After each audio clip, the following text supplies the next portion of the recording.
Hello all, welcome back to my channel. ಈ vlog ಬಂದು ನಮ್ಮ ಪಾಪು ಬರ್ಡೇಗೆ ಅಂತ ಟ್ರಿಪ್ ಹೊರಟಿದ್ವಿ ಕೂರ್ಗ್ಗೆ.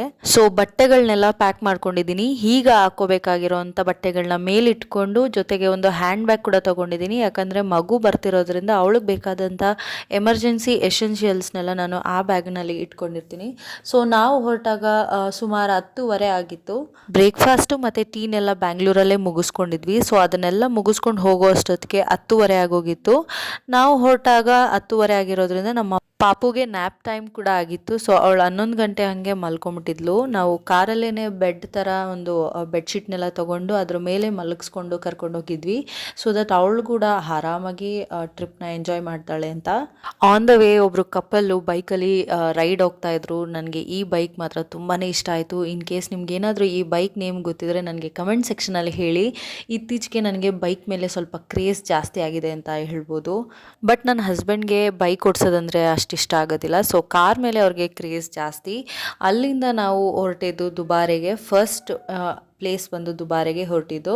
ನಾನು ಈ ಗೂಗಲಲ್ಲಿ ಐಟಿನರಿ ಪ್ಲ್ಯಾನ್ ಮಾಡುವಾಗ ಎಲ್ಲ ಶಾರ್ಟ್ ಲಿಸ್ಟ್ ಮಾಡ್ಕೊಂಡಿದ್ದೆ, ಯಾವ್ಯಾವ ಪ್ಲೇಸ್ ಹೋಗಬೇಕು, ಯಾವ್ಯಾವ ಟೈಮಿಂಗ್ಸಲ್ಲಿರುತ್ತೆ ಆ ಪ್ಲೇಸಸ್ಸಲ್ಲಿ ನೋಡೋದಕ್ಕೆ ಅಂತ. ಬಟ್ ನನ್ನ ಹಸ್ಬೆಂಡ್ಗೆ ಹೇಳಿದ್ರೆ ಅವರು ಕೇಳ್ತಾನೆ ಇರಲಿಲ್ಲ. ಟೂರಿಸ್ಟ್ ಪ್ಲೇಸ್ಗಳಲ್ಲಿ ಆ ರೀತಿ ಟೈಮಿಂಗ್ಸ್ ಇರೋದಿಲ್ಲ, ಬೆಳಗ್ಗೆಯಿಂದ ಸಂಜೆವರೆಗೂ ಇರುತ್ತೆ ಅಂತ ಹೋದ್ವಿ. ಬಟ್ ಅದು ಓಪನ್ ಇರೋದೇ 9ರಿಂದ 11 ಗಂಟೆ, ಈವ್ನಿಂಗ್ 4ರಿಂದ 6ವರೆಗೂ ಅಷ್ಟೇ. ಏನು ಮಾಡೋದು, ಹೋಗ್ಬಿಟ್ಟಿದ್ದೀವಿ ಅಂತ ಪಾಪುನ ಸ್ವಲ್ಪ ನೀರಲ್ಲಿ ಆಟ ಆಡಿಸ್ಕೊಂಡು ವಾಪಸ್ ಅಲ್ಲೇ ಸ್ವಲ್ಪ ಲಂಚ್ ಎಲ್ಲ ಮಾಡಿಕೊಂಡು ಹೊರಟ್ವಿ ನಾವು. ನೀರಿನ ಮಧ್ಯದಲ್ಲಿ ಕಲ್ಲುಗಳು ಹಾಕಿರ್ತಾರೆ, ಅದ್ರ ಮೇಲೆ ನಡ್ಕೊಂಡು ನಾವು ಈ ತೀರದಿಂದ ಆ ತೀರಕ್ಕೆ ಹೋಗಬೇಕಾಗತ್ತೆ. ಅಲ್ಲಿರೋರೆಲ್ಲ ಮಗುನ ಎತ್ಕೊಂಡು ಹೋಗೋದು ಸೇಫ್ ಅಲ್ಲ, ಚಿಕ್ಕ ಮಗು ಇರೋದ್ರಿಂದ ಅಂತ ಹೇಳಿದ್ರು. ಸೊ ಇನ್ನೇನು ಮಾಡೋದು ಅಂದ್ಬಿಟ್ಟು ಇದನ್ನ ಕ್ಯಾನ್ಸಲ್ ಮಾಡಿದ್ವಿ. ಅಲ್ಲೇ ಹಾರಂಗಿ ಡ್ಯಾಮ್ ಹತ್ರ ಕೂಡ ಒಂದು ಸಣ್ಣ ಎಲಿಫೆಂಟ್ ಕ್ಯಾಂಪ್ ಇದೆ ಅಂತ ಹೇಳಿದ್ರು. ಅಲ್ಲೇ ತೋರಿಸ್ಕೊಂಡು ಹೋಗೋಣ ಪಾಪುಗೆ ಎಲಿಫೆಂಟ್ನ ಅಂತ ಅಂದ್ಕೊಂಡು ಅಲ್ಲಿಂದ ಹೊರಟ್ವಿ ನಾವು. ನಾವು ಬಂದಿರೋದು ಬರ್ಡೇ ವೆಕೇಷನ್ನ ಎಂಜಾಯ್ ಮಾಡೋದಕ್ಕೆ ಆದ್ರೂ ಬಟ್ ಮಗುಗೆ ಸೇಫ್ ಆಗಿರೋ ಅಂಥದ್ದನ್ನ ನೋಡಬೇಕು. ಅಲ್ಲಿರೋರೆಲ್ಲ ಅಷ್ಟಿಲ್ಲದೆ ಹೇಳೋದಿಲ್ಲ, ಪ್ರತಿದಿನ ಅಲ್ಲೇ ಇರ್ತಾರೆ ಅನ್ನೋದಾದರೆ ಅವ್ರಿಗೆ ಅದ್ರ ಬಗ್ಗೆ ತುಂಬಾ ತಿಳುವಳಿಕೆ ಇರುತ್ತೆ ಅಂತ ನನಗನ್ನಿಸ್ತು. ಅವ್ರು ಅಷ್ಟು ಹೇಳಿದ್ಮೇಲೂ ಕಲ್ ಮೇಲೆ ಹೋಗೋದು ಸೇಫ್ ಅಲ್ಲ ಅಂತ ಅನಿಸಿ ನಾವು ವಾಪಸ್ ಬಂದ್ವಿ. ಅಲ್ಲಿಂದ ನಾವು ಹೊರಟಿದ್ದು ಚಿಕ್ಲಿಹೊಳೆ ಡ್ಯಾಮ್ಗೆ. ಸೊ ಆ ಡ್ಯಾಮಲ್ಲೂ ನಮ್ಮ ಎಕ್ಸ್ಪೆಕ್ಟೇಷನ್ನ ಮೀಟ್ ಮಾಡೋಕ್ಕಾಗಲಿಲ್ಲ ಅಂತ ಹೇಳ್ಬೋದು. ಯಾಕಂದರೆ ನಮ್ಮ ಒಂದು ಶಾರ್ಟ್ ಲಿಸ್ಟಲ್ಲಿ ಇದು ಮೇಯ್ನ್ ಪ್ಲೇಸಸ್ ಅಂದರೆ ಚಿಕ್ಲಿಹೊಳೆ ಡ್ಯಾಮು, ದುಬಾರೆ ಮತ್ತು ಮಂಡಲಪಟ್ಟಿ ಪೀಕು. ಈ ಮೂರಲ್ಲಿ ನನಗೆ 2 ಆಲ್ರೆಡಿ ಡಿಸಪಾಯಿಂಟ್ ಆಗೋಗಿದೆ. ಯಾಕಂದರೆ ಚಿಕ್ಲಿಹೊಳೆ ಡ್ಯಾಮು ಬೆಸ್ಟ್ ನೋಡೋದಕ್ಕೆ ಅಂದರೆ ಮಾನ್ಸೂನಲ್ಲಿ ಹೋಗಬೇಕು. ವಿಂಟರಲ್ಲೂ ತುಂಬ ಚೆನ್ನಾಗಿರುತ್ತೆ ಕೂರ್ಗ್ ನೋಡೋಕ್ಕೆ ಅಂತ ನಾವು ಹೋಗಿದ್ದು. ಬಟ್ ಬಿಸಿಲು ಮಾತ್ರ ಸಖತ್ತಾಗಿ ಹೊಡಿತಾ ಇತ್ತು. ನಮಗಂತೂ ಅಲ್ಲಿ ಕಾಲಿಡೋಕ್ಕೂ ಆಗ್ತಾ ಇರಲಿಲ್ಲ, ಅಷ್ಟು ಬಿಸಿಲು. ಕಣ್ಣೆತ್ತು ನೋಡೋದಕ್ಕೂ ಆಗ್ತಾ ಇರಲಿಲ್ಲ, ಅಷ್ಟು ಬಿಸಿಲು ಇತ್ತು.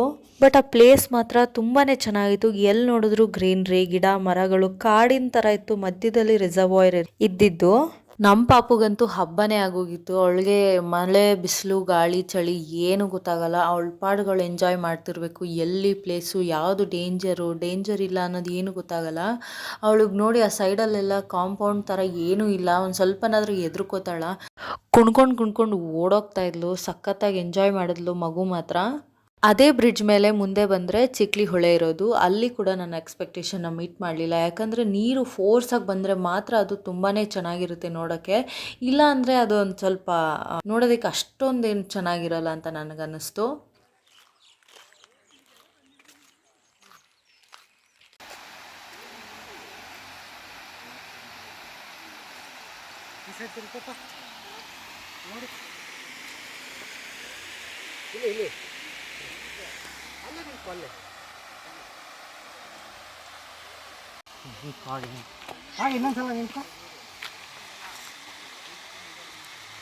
ಚೆನ್ನಾಗಿ ಬಂತ. ಅಲ್ಲಿಂದ ನಾವು ಹೋಗಿದ್ದು ನಿಸರ್ಗಧಾಮಗೆ. ಇದು ಒಂದು ಬರ್ಡ್ ಸ್ಯಾಂಚುರಿ, ಚೆನ್ನಾಗಿತ್ತು ಇದು ಕೂಡ. ಮತ್ತೆ ಅಲ್ಲಿ ಒಳಗೋಗಕ್ಕೆ ಒಂದ್ಸತಿ ಟಿಕೆಟ್ ಆದ್ರೆ ಒಳಗಡೆ ಪಕ್ಷಿಗಳನ್ನ ಸಪ್ರೇಟಾಗಿ ಈಗ ಫೀಡಿಂಗ್ ಮಾಡೋದಕ್ಕಾಗಲಿ ಎಲ್ಲದಕ್ಕೂ ಸಪ್ರೇಟ್ ಚಾರ್ಜಸ್ ಇರುತ್ತೆ. ಈ ಥರ ಒಂದು ವುಡನ್ ಬ್ರಿಡ್ಜ್ ವಾಕ್ ಥ್ರೂ ಇತ್ತು. ಅಲ್ಲಿಂದ ಒಳಗೋದ್ರೆ ಬರ್ಡ್ ಸ್ಯಾಂಚುರಿ ಸಿಗುತ್ತೆ. ಚಿಕ್ಕ ಮಕ್ಕಳ ಜೊತೆ ಕೂರ್ಗಿಗೆ ಹೋಗೋರಿಗೆ ಇದು ಮಸ್ಟ್ ವಿಸಿಟ್ ಪ್ಲೇಸ್ ಅಂತ ಹೇಳ್ಬೋದು. ತುಂಬ ಚೆನ್ನಾಗಿತ್ತು. ಬ್ಯಾಂಬೂ ಟ್ರೀ ಇರೋಂಥ ಕಾಡು ಮಧ್ಯದಲ್ಲಿ ಅಲ್ಲಲ್ಲೇ ಒಂದು ಬರ್ಡ್ಸ್ದು ಪ್ಲೇಸಸ್ನ ಇಟ್ಟಿದ್ರು. ಅದಕ್ಕೂ ಕೂಡ ಫೀಡಿಂಗ್ ಮಾಡೋದಕ್ಕೆ ಸಪ್ರೇಟ್ ಚಾರ್ಜಸ್ ಇತ್ತು. ಲೈಕ್ ಅದನ್ನು ಇಟ್ಕೊಂಡು ಫೋಟೋ ಶೂಟ್ ಕೂಡ ಮಾಡ್ಕೋಬೋದಾಗಿತ್ತು. ನಾವು ಪಾಪುಗೋಸ್ಕರನೇ ಟ್ರಿಪ್ ಹೋಗಿರೋದ್ರಿಂದ ಅವಳು ಎಂಜಾಯ್ಮೆಂಟ್ಗೆ ಯಾವುದ್ಯಾವುದು ಪ್ಲೇಸಸ್ ಇರುತ್ತೆ ಅದನ್ನು ಫಸ್ಟ್ ವಿಸಿಟ್ ಮಾಡೋಣ ಅಂತ ಅಂದ್ಕೊಂಡ್ವಿ. ಹಾಗೆ ಅಲ್ಲಲ್ಲೇ ಈ ರೀತಿ ಸ್ಟ್ಯಾಚೂಸ್ ಕೂಡ ಇತ್ತು. ಕೊಡವ ಸಮಾಜದಲ್ಲಿ ಏನೇನು ಪ್ಲೇ ಇರುತ್ತೆ, ಡ್ಯಾನ್ಸ್ ಇರುತ್ತೆ, ಅದ್ರ ಬಗ್ಗೆ ಸ್ಟ್ಯಾಚೂಸ್ಗಳಿತ್ತು. ಹಾಗೆ ಅಲ್ಲಲ್ಲೇ ಈ ಥರ ಕೂತ್ಕೊಳ್ಳೋದಕ್ಕೆ ಕೂಡ ಪ್ಲೇಸಸ್ ಇತ್ತು, ಸಿಟ್ಟಿಂಗ್ ಏರಿಯಾ ಥರ. ಅಲ್ಲಿಂದ ಮುಂದೆ ಬಂದರೆ ಫೀಮೇಲ್ ಟ್ರೆಡಿಷ್ನಲ್ ಡ್ಯಾನ್ಸ್ ಕೂಡ ಇತ್ತು. ಈ ಒಂದು ಸ್ಟ್ಯಾಚೂಸ್ನ ನೋಡಿ ನನಗಂತೂ ತುಂಬಾ ಆಸೆ ಆಗ್ತಾ ಇದೆ, ಕೊಡವ ಸ್ಟೈಲಲ್ಲಿ ಸ್ಯಾರಿ ಉಟ್ಕೊಂಡು ಫೋಟೋಶೂಟ್ ಮಾಡಿಸ್ಕೋಬೇಕು ಅಂತ. ಕಮಿಂಗ್ ಡೇಸಸಲ್ಲಿ ನಾನು ನನ್ನ ಮಗಳು ಮಾಮ್ ಆ್ಯಂಡ್ ಡಾಟರ್ ಡ್ಯೂ ಕಾಂಬೋದಲ್ಲಿ ಇದೇ ರೀತಿ ಕೊಡವ ಸಮಾಜದ ಪ್ರಕಾರನೇ ಸ್ಯಾರೀಸ್ನ ಹಾಕ್ಕೊಂಡು ಫೋಟೋಶೂಟ್ ಮಾಡೋಣ ಅಂತ ಅಂದ್ಕೊಂಡಿದ್ದೀನಿ. ನೋಡೋಣ ಅದು ಯಾವ ರೀತಿ ಹೋಗುತ್ತೆ, ಯಾವ ರೀತಿ ಆಗುತ್ತೆ, ಯಾವಾಗ ಆಗುತ್ತೆ ಅನ್ನೋದನ್ನ ನೋಡೋಣ. ಇನ್ ಕೇಸ್ ಏನಾದರೂ ಆಯಿತು ಅಂದರೆ ನಾನು ನಿಮ್ಮ ಜೊತೆ ಕೂಡ ಶೇರ್ ಮಾಡ್ಕೋತೀನಿ. ನೀವೇ ನೋಡ್ಬೋದು ನಮ್ಮ ಪಾಪಗೆ ಎಷ್ಟು ಎಕ್ಸೈಟ್ಮೆಂಟ್ ಇದೆ ಅಲ್ಲಿಗೆ ಹೋಗಿರೋದು ಅಂತ. ಅವಳು ಸಿಕ್ಕಾಪಟ್ಟೆ ಎಂಜಾಯ್ ಮಾಡ್ತಾಯಿದ್ಲು. ಅದೇ ನಮಗೂ ಬೇಕಾಗಿರೋದ್ರಿಂದ ನನಗೆ ತುಂಬಾ ಖುಷಿ ಆಯಿತು.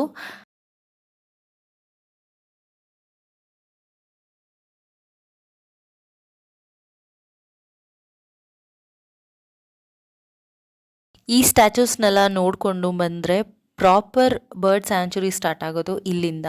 ಆ ಎಂಟ್ರೆನ್ಸಲ್ಲಿ ಒಂದು ಡ್ಯಾನ್ಸ್ ಮಾಡ್ತಾಯಿದ್ದಾಳೆ ನೋಡಿ, ಅವ್ರ ಅಪ್ಪನ ಕರೆದು ನೋಡಿ ಡ್ಯಾನ್ಸ್ ಮಾಡ್ತಾಯಿದ್ದೀನಿ ನಾನು ಅಂತ ಹೇಳಿ ಡ್ಯಾನ್ಸ್ ಮಾಡ್ತಾಯಿದ್ಲು. ಅಲ್ಲಿಂದ ಒಳಗೆ ನಾವು ಗುಹೆ ಥರ ಮಾಡಿರ್ತಾರೆ, ಅಂದರೆ ಕೇವ್ ಥರ ಒಂದು ಸ್ಟ್ರಕ್ಚರಿಂದ ಎಂಟ್ರೆನ್ಸ್ ಕೊಟ್ಟಿರ್ತಾರೆ. ಅಲ್ಲಿಂದ ಒಳಗೋದ್ರೆ ಪ್ರಾಪರ್ ಬರ್ಡ್ ಸ್ಯಾಂಚುರಿ ಇರುತ್ತೆ. ಸೊ ಅಲ್ಲೆಲ್ಲ ಫೀಡಿಂಗ್ ಇರುತ್ತೆ ಬರ್ಡ್ಸ್ಗೆ. ಅದ್ರ ಜೊತೆಗೆ ನಮ್ಮ ಕೈ ಮೇಲೆ ನಮ್ಮ ತಲೆ ಈ ಥರ ನಮ್ಮ ಕೈಯಲ್ಲಿ ಇಟ್ಕೊಂಡು ನಾವು ಲೈಕ್ ಫೋಟೋಸ್ ತೊಗೊಬೋದು, ವಿಡಿಯೋಸ್ ತೊಗೋಬೋದು, ಈ ಥರ ಮಾಡ್ಬೋದು. ಈ ವರ್ಡ್ ಇದೆಯಲ್ಲ ಎಷ್ಟು ಕೆಟ್ಟದಾಗಿ ಸೌಂಡ್ ಮಾಡ್ತು ಅಂದರೆ ನಾನು ನಿಮ್ಗೆ ಹಾಕ್ತೀನಿ.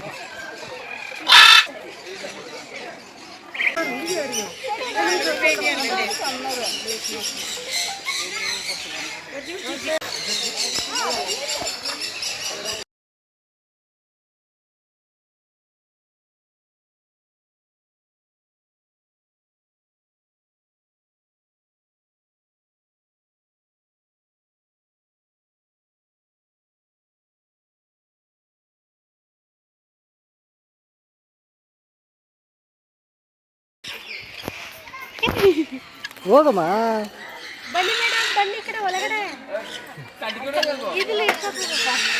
ಏನಾಗಲ್ಲ ಏನಾಗಲ್ಲ, ಹೋಗಮ್ಮ.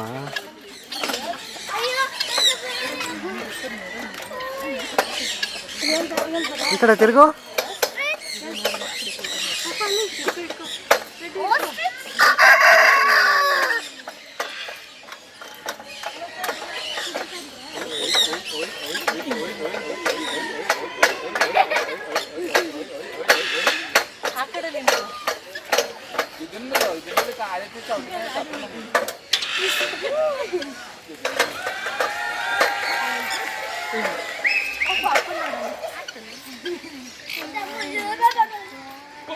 ನನ್ನ ಲೈಫಲ್ಲೇ ಆಸ್ಟ್ರಿಚ್ನ ಇಷ್ಟು ಹತ್ರದಲ್ಲಿ ನಾನು ನೋಡಿದ್ದು ಫಸ್ಟ್ ಟೈಮ್. ಹಾಗೆ ಫೀಟಿಂಗ್ ಕೂಡ ಮಾಡಿದ್ದು ಫಸ್ಟ್ ಟೈಮ್. ಅಫ್ಕೋರ್ಸ್ ನಾನು ಮೈಸೂರು ಝೂ ಅಲ್ಲೆಲ್ಲ ನೋಡಿದ್ದೀನಿ, ಬಟ್ ತುಂಬ ದೂರದಿಂದ ನೋಡಿದ್ದೀನಿ. ಇದು ಇಷ್ಟು ಹತ್ರದಲ್ಲಿ ನೋಡಿದ್ದು ಸಿಕ್ಕಾಪಟ್ಟೆ ಭಯನೇ ಆಗೋಯ್ತು ನನಗೆ. ಅದ್ರ ಕಾಲುಗಳೆಲ್ಲ ಒಂಥರ ಅಸಹ್ಯವಾಗಿತ್ತು. ನನಗೆ ಒಂಥರ ಬರ್ಡ್ಸ್ ಅಂದರೆ ಸ್ವಲ್ಪ ಅಲರ್ಜಿ. ಇನ್ನು ಬೇಕಾದರೆ ನಾಯಿ ಬೆಕ್ಕು ಎಲ್ಲ ಸಾಕೋದನ್ನ ನೋಡಿದ್ದೀನಿ, ಮುಟ್ಟಿದ್ದೀನಿ. ಬಟ್ ಈ ಬರ್ಡ್ಸ್ನ ಮುಟ್ಟೋದು, ಅದಕ್ಕೆಲ್ಲ ಫೀಡ್ ಮಾಡೋದು ಅಂದರೆ ಒಂಥರ ಇರಿಟೇಷನ್ ಆಗುತ್ತೆ ನನಗೆ. ಸೊ ಅಲ್ಲಿಂದ ಮುಂದೆ ಬಂದರೆ ಈ ರೀತಿ ಕಲರ್ ಮಿಕ್ಸ್ ಕಲರ್ ಇರೋವಂಥ ಪ್ಯಾರೆಟ್ಸ್ ಇತ್ತು. ಸೊ ಅದಕ್ಕೆ ಫೀಡ್ ಮಾಡೋ ಅಂಥದ್ದು ಒಂದಿತ್ತು. ಅಲ್ಲಿ ಪಾಪು ಕೊಟ್ಟರೆ ಅವಳು ಸಿಕ್ಕಾಪಟ್ಟೆ ಧೈರ್ಯ ಅಂತ ಹೇಳ್ಬೋದು. ಏನಂದರೆ ಪಾರಿವಾಳಗಳಿಗೆ ಫೀಡ್ ಮಾಡ್ತಾರಲ್ಲ ಆ ಥರ ಫೀಡ್ ಮಾಡ್ತಾಯಿದ್ಲು. ನನಗದು ನೋಡ್ತಿದ್ರೇ ಒಂಥರ ಅನ್ಸೋದು. ಬಟ್ ನನ್ನ ಹಸ್ಬೆಂಡು ಯಾವುದಕ್ಕೂ ಹೆದರ್ಕೋಬೇಡ, ಬಾ ಏನಾಗುತ್ತೆ ನಾನು ನೋಡ್ತೀನಿ, ನನ್ನ ಕೈಯಲ್ಲಿ ಹಿಡ್ಕೊಂಡಿಲ್ವಾ ಅಂದ್ಬಿಟ್ಟು ಪಾಪು ಕೈಯಲ್ಲೆಲ್ಲ ಮಾಡಿಸ್ತೀನಿ, ನೀನು ಮಾಡು ಅಂತ ಫೋರ್ಸ್ ಮಾಡಿ ನನಗೂ ಈ ಥರ ಫೀಡ್ ಮಾಡೋದಕ್ಕೆ ನಿಲ್ಲಿಸಿದ್ರು. ಬಟ್ ಅದು ನನಗೆ ಇರಿಟೇಷನ್ ಆಗೋಯ್ತು. ಸೊ ಅಲ್ಲಿಂದ ಬೇಗನೆ ಬಂದ್ಬಿಟ್ವಿ ನಾವು. ಆದರೆ ಪಾಪು ಮಾತ್ರ ಸಿಕ್ಕಾಪಟ್ಟೆ ಎಂಜಾಯ್ ಮಾಡಿದ್ಲು.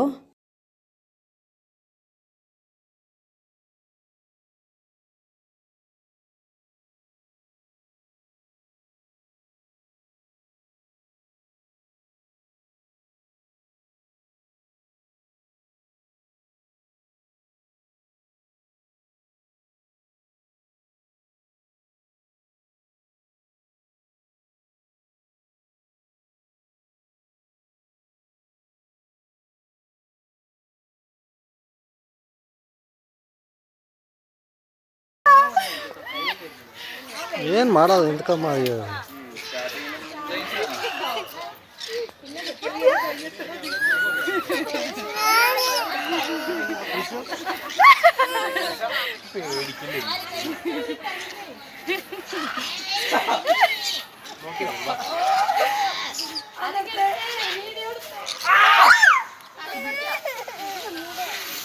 ಅಲ್ಲಿಂದ ಮುಂದೆ ಬಂದರೆ ಇದೊಂದು ಸ್ಟ್ಯಾಚ್ಯೂ ಇರೋವಂಥ ಪ್ಲೇಸ್ನ ನಾವು ಮಿಸ್ ಮಾಡ್ಕೊಂಡಿದ್ವಿ ಅಂತ ನನ್ನ ಹಸ್ಬೆಂಡು ಪಾಪುಗೆಲ್ಲ ಎಕ್ಸ್ಪ್ಲೈನ್ ಮಾಡ್ತಾಯಿದ್ರು. ಇದು ಬಂದು ಟ್ರೈಬಲ್ ಪೀಪಲ್ ಇರ್ತಾರಲ್ಲ, ಅಂದರೆ ಮಡಿಕೇರಿಯಲ್ಲಿರುವಂಥ ಟ್ರೈಬಲ್ ಪೀಪಲ್ ಯಾವ ರೀತಿ ಲೈಫ್ ಸ್ಟೈಲ್ನ ನಡೆಸ್ತಾರೆ ಅನ್ನೋದ್ರ ಬಗ್ಗೆ ಇಲ್ಲಿ ಸ್ಟ್ಯಾಚ್ಯೂಗಳನ್ನ ತೋರಿಸಿದ್ರು.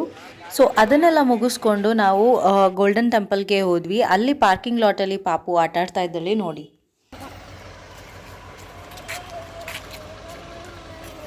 ಬಾಯ್.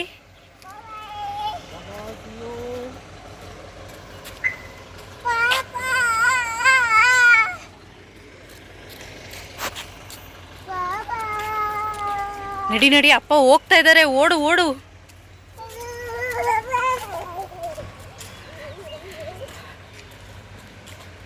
ಇದು ಗೋಲ್ಡನ್ ಟೆಂಪಲ್ನ ಎಂಟ್ರೆನ್ಸ್ ಆಗಿರುತ್ತೆ. ಇನ್ನೇನು ನಾವು ಹೋಗೋಷ್ಟೊತ್ತಿಗೆ ಆಲ್ಮೋಸ್ಟ್ 5:15 ಆಗೋಗಿತ್ತು. ಇನ್ನೊಂದು 45 ಮಿನಿಟ್ಸ್ ಅಥವಾ 40 ಮಿನಿಟ್ಸಲ್ಲಿ ಕ್ಲೋಸಿಂಗ್ ಟೈಮ್ ಕೂಡ ಇತ್ತು ಅಂತ ನಾವು ಬೇಗ ಬೇಗ ಹೋಗ್ತಾ ಇದ್ವಿ. ಇಲ್ಲಿರೋವಂಥ ಮನೆಗಳನ್ನೆಲ್ಲ ಬುದ್ಧಿಸಮ್ ಪ್ರಾಕ್ಟೀಸ್ ಮಾಡ್ತಿರ್ತಾರಂತ ಪ್ರೀಸ್ಟ್ಗಳಿಗೆ ಕೊಟ್ಟಿರ್ತಾರೆ ಸ್ಟೇ ಮಾಡಲಿಕ್ಕೆ ಅಂತ. ಇನ್ನು ಒಳಗಡೆ ಎಲ್ಲ ತುಂಬಾ ಮನೆಗಳಿತ್ತು. ಸೊ ಇಲ್ಲಿ ಅವ್ರು ಮಾತ್ರ ಇರಲಿಕ್ಕೆ ಕೊಟ್ಟಿರ್ತಾರೆ ಅಷ್ಟೇ. ಇದು ಬಂದು ಒಳಗೆ ಬಂದ ತಕ್ಷಣ ಈ ರೀತಿ ಒಂದು ಗೋಪುರ ಥರ ಇದೆ, ಬಟ್ ಇದು ದೇವಸ್ಥಾನ ಅಲ್ಲ. ಇಲ್ಲಿಂದ ಲೆಫ್ಟ್ಗೆ ಹೋದರೆ ಕಂಪ್ಲೀಟ್ ಒಂದು ದೇವಸ್ಥಾನ ಥರ ಇರುತ್ತೆ. ಅದು ಬಂದು ಮೇನ್ ದೇವಸ್ಥಾನ ಆಗಿರುತ್ತೆ. ಇನ್ನು ಈ ಪ್ಲೇಸಲ್ಲಿ ವಾಸ್ತು ರಿಲೇಟೆಡ್ ಐಟಮ್ಸ್ ತುಂಬಾ ಫೇಮಸ್, ಹಾಗೆ ಪವರ್ಫುಲ್ ಅಂತ ಹೇಳ್ತಾರೆ. ಬಟ್ ನನಗದು ಗೊತ್ತಿರಲಿಲ್ಲ. ವಾಸ್ತು ಐಟಮ್ಸ್ ಅಂದರೆ ನೀವು ಫೆಂಗ್ ಶೂಯಿ ಅವ್ರದ್ದೇ ಬುಕ್ಸ್ ಇರುತ್ತೆ, ಆ ಬುಕ್ಸಲ್ಲಿ ಬರುತ್ತೆ ವಾಸ್ತು ಐಟಮ್ಸ್ ಏನೇನು ಅಂತ. ಅದೆಲ್ಲ ಮನೇಲಿ ಇಟ್ಟರೆ ತುಂಬ ಒಳ್ಳೆಯದು ಅಂತಾರೆ. ನಾನು ಕೆಲವೊಂದಷ್ಟು ಪ್ರಾಕ್ಟೀಸ್ ಮಾಡ್ತಾ ಇದ್ದೀನಿ. ಸೊ ಅಲ್ಲಿ ನನಗೆ ಏನು ತೊಗೋಬೇಕು ಏನು ಬಿಡಬೇಕು ಗೊತ್ತಾಗಲಿಲ್ಲ. ಸೊ ನಾನೇನು ತೊಗೊಳ್ಲಿಲ್ಲ. ಇದು ಬಂದು ಮೇಯ್ನ್ ದೇವಸ್ಥಾನ. ಒಳಗಿರೋಂಥ ವಿಗ್ರಹಗಳೆಲ್ಲ ಗೋಲ್ಡ್ ಪ್ಲೇಟೆಡ್ ಆಗಿರೋವಂಥದ್ದು. ಗೋಲ್ಡ್ ಅಂದರೆ ರಿಯಲ್ ಗೋಲ್ಡ್ ಪ್ಲೇಟ್ ಆಗಿರೋಂಥ ದೇವ್ರ ವಿಗ್ರಹಗಳಿದೆಲ್ಲ ಅಂತ ಹೇಳ್ತಾರೆ. ಆ ದೇವಸ್ಥಾನ ಮಾತ್ರ ತುಂಬಾ ಪೀಸ್ಫುಲ್ ಆಗಿ ಕಾಮ್ ಆಗಿತ್ತು. ಇನ್ನೊಂದು ಸ್ವಲ್ಪ ಹೊತ್ತು ಇರೋಣ ಅಂತ ಅನ್ನಿಸ್ತಾ ಇತ್ತು. ಬಟ್ ಪ್ಲೇಸಸ್ ಎಲ್ಲ ಇನ್ನೇನು ಕ್ಲೋಸಿಂಗ್ ಟೈಮ್ಸ್ ಆಗಿಬಿಡುತ್ತೆ ಅಂದ್ಬಿಟ್ಟು ನಾವೊಂದು 1/2 hour to 40 minutes ಇದ್ವಿ ಅಷ್ಟೇ. ಅದಾದಮೇಲೆ ನಾವು ಹೋಗಿದ್ದು ರಾಜಾ ಸಿಟ್ ಅಂತ. ಅಲ್ಲಿ ಏನು ನನಗೆ ಅಷ್ಟು ಇಂಟ್ರೆಸ್ಟಿಂಗ್ ಆಗಿರಲಿಲ್ಲ, ಯಾಕಂದರೆ ಚಿಕ್ಕ ಮಕ್ಕಳುಗಳಿಗೆ ಆಟ ಆಡಿಸೋದಕ್ಕೆ ಅಷ್ಟೇ ಅದು ಲಾಯಕು ಅಂತ ಹೇಳ್ಬೋದು. ಅಥವಾ ಈಗ ರಾಜಾ ಸಿಟ್ದು ಒಂದು ಬ್ರಿಡ್ಜ್ ಥರ ಇದೆ, ಅಲ್ಲಿ ನಿಂತ್ಕೊಂಡು ಸನ್ಸೆಟ್ ಅಥವಾ ಸನ್ರೈಸ್ ವ್ಯೂನ ತುಂಬ ಚೆನ್ನಾಗಿ ಕಾಣುತ್ತೆ ಅಂತ ಹೇಳ್ತಾರೆ. ಬಟ್ ನಮ್ಗೆ ಅದು ಎಕ್ಸ್ಪೀರಿಯನ್ಸ್ ಆಗಲಿಲ್ಲ. ನಾವು ಹೋಗಿದ್ದು ಸುಮಾರು 7 o'clock ಆಗೋಗಿತ್ತು. ಇದು ಕ್ಲೋಸ್ ಆಗೋದಕ್ಕೆ 8 o'clockಗೆ ಟೈಮಿಂಗ್ಸ್ ಇತ್ತು. ಸೊ ಇನ್ನು 1 hour ಇದೆಯಲ್ಲ ಅಂತ ಜಸ್ಟ್ ಒಂದು ಒಳಗಡೆ ನೋಡ್ಕೊಬರೋಣ ಅಂತ ಹೋಗಿದ್ವಿ. ಅಲ್ಲೇನು ನಮಗೆ ಅಷ್ಟು ಇಂಟ್ರೆಸ್ಟಿಂಗ್ ಆಗೂ ಇರಲಿಲ್ಲ, ಅಷ್ಟೇ ನೋಡೋ ಅಂಥದ್ದು ಏನೂ ಇರಲಿಲ್ಲ. ಜಸ್ಟ್ ಈ ಬೆಂಗಳೂರಲ್ಲೆಲ್ಲ ದೊಡ್ಡ ದೊಡ್ಡ ಪಾರ್ಕ್ಗಳಿರುತ್ತಲ್ಲ ಅದೇ ರೀತಿ ಇತ್ತು ಅಂತ ನನಗನ್ನಿಸ್ತು. ಇಲ್ಲಿ ಸನ್ಸೆಟ್ಟು ಮತ್ತು ಸನ್ರೈಸ್ ವ್ಯೂನ ನೋಡ್ಬೋದು ಅಂತ ಹೇಳ್ತಾರೆ. ವಿಲ್ ಸಿ ನೆಕ್ಸ್ಟ್ ಟೈಮ್ ಯಾವಾಗಾರ ಹೋದಾಗ ನಾವು ನೋಡೋಣ ಅಂತ ಅಂದ್ಕೊಂಡು ಅಲ್ಲಿಂದ ವಾಪಸ್ ಬಂದ್ವಿ.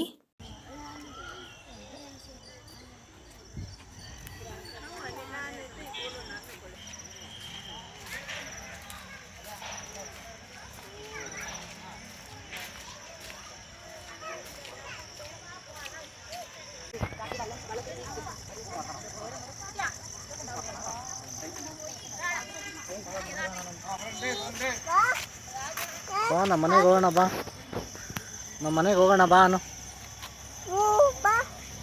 ಪೂ ಬಾ ಮನೆಗೆ ಹೋಗೋಣ, ಬಾ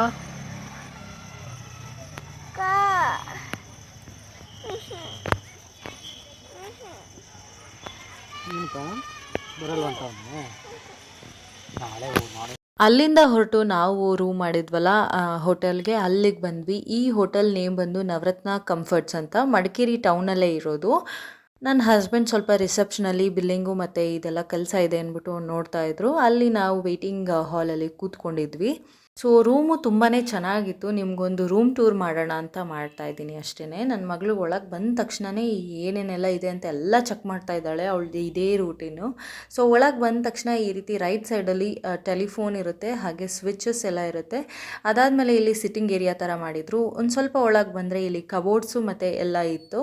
ಹಾನೆಸ್ಟಾಗಿ ಹೇಳಬೇಕು ಅಂದರೆ ರೂಮ್ ಮಾತ್ರ ನೀಟಾಗಿತ್ತು, ಕ್ಲೀನಾಗಿತ್ತು, ಹೈಜೀನ್ ಮೇಂಟೈನ್ ಮಾಡಿದ್ರು. ಹಾಗೆ ಬೆಡ್ಶೀಟ್ಸ್ ಆಗಿರ್ಬೋದು, ಬೆಡ್ ಕವರ್ ಆಗಿರ್ಬೋದು ಕ್ಲೀನಾಗಿತ್ತು. ವೈಟ್ ಸ್ಪ್ರೆಡ್ಸ್ ಆಗಿದ್ರು ನೀಟಾಗಿತ್ತು ಅಂತ ಹೇಳ್ಬೋದು. ನನಗಂತೂ ತುಂಬಾ ಇಷ್ಟ ಆಯಿತು. ಇನ್ ಕೇಸ್ ನೀವೇನಾದರೂ ಮಾಡಬೇಕು ಈ ರೂಮ್ನ ಅಂತ ಇತ್ತು ಅಂದರೆ ನವರತ್ನ ಕಂಫರ್ಟ್ಸ್ ಅಂತ ನೀವು ಟೈಪ್ ಮಾಡ್ಬೋದು, ಅಲ್ಲಿ ನೀವು ಬುಕ್ ಮಾಡ್ಕೋಬೋದು. ನಮಗೇನು ಪ್ಯಾಕೇಜ್ ಬಂದಿತ್ತು ಅಂದರೆ 2,500 ಇಬ್ರಿಗೆ ಅಂತ ಹೇಳಿದರು. ಸೊ ನಮ್ಮ ಪಾಪು ಜೊತೆಲಿರೋದ್ರಿಂದ ನಮಗೆ 4,000 ಆಯಿತು. ಚೆಕ್ ಇನ್ ಚೆಕ್ಔಟ್ ಟೈಮಿಂಗ್ಸ್ ಬಂದು ಮಧ್ಯಾಹ್ನ 1 ಇಂದ ನೆಕ್ಸ್ಟ್ ಮಾರ್ನಿಂಗ್ 11 ವರೆಗೂ ಇತ್ತು. ಬಟ್ ನಾವು ಹೋಗಿದ್ದು 7:30 8 ಆಗೋಗಿತ್ತು ರೂಮ್ಗೆ ಚೆಕ್ ಇನ್ ಆಗೋಕ್ಕೆ. ಸೊ ನಮಗೆ ಸ್ಟೇ ಇರಲಿಕ್ಕೆ 24 ಅವರ್ಸ್ ಆ ರೀತಿ ಏನು ಕೊಡೋದಿಲ್ಲ. ಅವ್ರದ್ದೇ ಹೋಟೆಲ್, ಅವ್ರದ್ದೇ ಒಂದು ರೂಮ್ದು ಚೆಕ್ ಇನ್ ಚೆಕ್ಔಟ್ದು ಒಂದು ಟೈಮಿಂಗ್ಸ್ ಇರುತ್ತೆ. ಸೊ ಅದರಲ್ಲಿ ಹೋಗಬೇಕಾಗತ್ತೆ. ಇಲ್ಲಿ ಕಾಫಿ ಮತ್ತು ಶುಗರ್ ಮತ್ತು ಕ್ರೀಮ್ ಪೌಡರ್ ಬರುತ್ತಲ್ಲ, ಲೈಕ್ ಮಿಲ್ಕ್ ಇಲ್ದೇ ನಾವು ಟೀ ಕಾಫಿ ಮಾಡ್ಕೊಳೋದು, ಅದನ್ನೆಲ್ಲ ಕೊಟ್ಟಿದ್ರು. ಒಂದು ಗ್ಲಾಸು ನಾರ್ಮಲಾಗಿ ಹೋಟೆಲ್ಗಳಲ್ಲಿ ಯಾವ ರೀತಿ ಕೊಡ್ತಾರೋ ಅದೇ ರೀತಿ ಕೊಟ್ಟಿದ್ರು. ನನ್ನ ಪ್ರಕಾರ 4.5 ಔಟ್ ಆಫ್ 5 ಅಂತ ಹೇಳ್ಬೋದು, ಯಾಕಂದರೆ ಸ್ವಲ್ಪ ಪ್ರೈಸಿ ಇತ್ತು ಅಂತ ನನಗನ್ನಿಸ್ತು. ಸೊ ನೆಕ್ಸ್ಟ್ ವಿಡಿಯೋದಲ್ಲಿ ಡೇ 2ನ ನಾನು ಕಂಟಿನ್ಯೂ ಮಾಡ್ತೀನಿ. Thank you for watching.